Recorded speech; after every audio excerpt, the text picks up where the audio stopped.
ఈ దినం దేవుని వాగ్దానం. ఈ ఉదయకాలం ఈ వాగ్దానం మీకోసం ఎలా ఉన్నారు? బాగున్నారా? అద్భుతంగా మన మధ్యలో నడుస్తున్నాయి. మరి ఈరోజు 26 అండి, ఇండిపెండెన్స్ డే. చాలామంది చక్కటి మన దేశం కొరకు, ప్రపంచం కొరకు, మన భారతదేశ క్షేమము, మరి దేవుడు ఆత్మీకంగా మన దేశాన్ని అన్ని వనరులని ఆర్థికంగా దీవించలాగా ప్రార్థన చేద్దాం. రెండోదిగా ఉదయకాల ప్రార్థన, సాయంకాల ప్రార్థనలో పాలు పొందండి. మరి బెల్లంపల్లి కల్వరి ప్రామిస్ ల్యాండ్లో ప్రతి సాటర్డే ఇక్కడ అక్కడ జరుగుతున్నాయి సర్వీసెస్. ఆదివారం 3 ఆరాధనలు, 28 దైవజనుల సదస్సు, సేవకులు సేవకురాలు. ముందుగా నేను ఎందుకు చెప్తున్నానంటే 28 ఉదయం 9 నుంచి రాత్రి 9 వరకు కల్వరి ప్రామిస్ ల్యాండ్ దైవజనుల సదస్సు. రండి సేవకులు సేవకురాలు. మీ అందరి కోసం దేవుడు ఈరోజు మాట్లాడే ఒక మంచి మాట, మనకి అనుగ్రహించే మాట కంటే ముందుగా రక్షణ లేని బిడ్డలకు యేసు రక్షకుడు, ప్రాణం పెట్టిన యేసుకు మీ జీవితాన్ని ఇవ్వండి. ఈరోజు మీరు ఏదన్నా విరిగి నలిగి కృంగి కృషించుంటే, మీ శత్రువులు, పోరాటాలు, నిందలు, గాయాలు, అవమానాలు అన్నీ వెంటాడుతున్నాయి.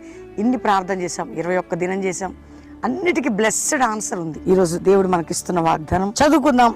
132 కీర్తన 18 వచనం. అతని శత్రువులకు అవమానం వస్త్రంగా ధరింపజేసేదను, అతని కిరీటం అతని మీదనే ఉండి తేజరిల్లును.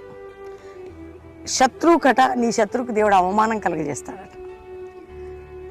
ఏదైనా నీకు విరోధమైనది అవమానపరచబడాల్సింది, మనుషులైనా రోగమైన. ఎందుకంటే నువ్వు నీ మీద ఆయన కిరీటం, దయా కిరీటం, ఆయన కనికరం, నువ్వు తేజరిల్లబోతున్నావు.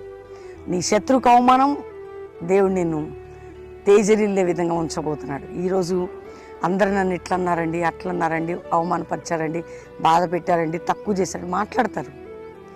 ఎవరు మాట్లాడినా వారి మాటలు కొద్దివే. నీ శత్రువు అవమానం నొందును, నీవు తేజరిల్లేదు. వాగ్దానం ఈరోజు, నీ శత్రువు అవమానం నొందును, నువ్వు తేజరిల్లేదు. పట్టుకొని ప్రార్థన చేయి, దేవుని కృప పొందుకో. దేవుడు ఇంకా నిన్ను బ్లెస్ చేస్తాడు. ప్రార్థన మానకు, వాక్యం మానకు, ఉపదేశం మానకు. టెంప్ట్ చేసే శోధనలు, పోరాటాలు నీకు ఎదురవుతున్నా, మాట్లాడాలి ఎదురు తిరిగాని మౌనంగా ఉండు. నువ్వెంత మౌనంగా ఉంటే అంత శత్రు సిగ్గునొందబోతుంది. ఈరోజు ఏ రోగం, ఏ వ్యాధి, ఏ నింద, ఏ గాయాలు, ఏది ఉన్నది బ్రేక్. ప్రభు గొప్ప కృప చూపుతాడు. ప్రార్థన చేసుకుందాం. తండ్రి, రక్షణ లేని బిడ్డలకు రక్షణ, రోగులకు స్వస్థత, వ్యాధి, బాధ, చింత, నింద, గాయాలు, అవమానాలు, పోరాటాలు అన్నిటి నుంచి విడిపించి ఆత్మీయ ఆరోగ్య దీవెనలు ఇవ్వండి. కుటుంబాలుగా క్షేమం ఇవ్వండి.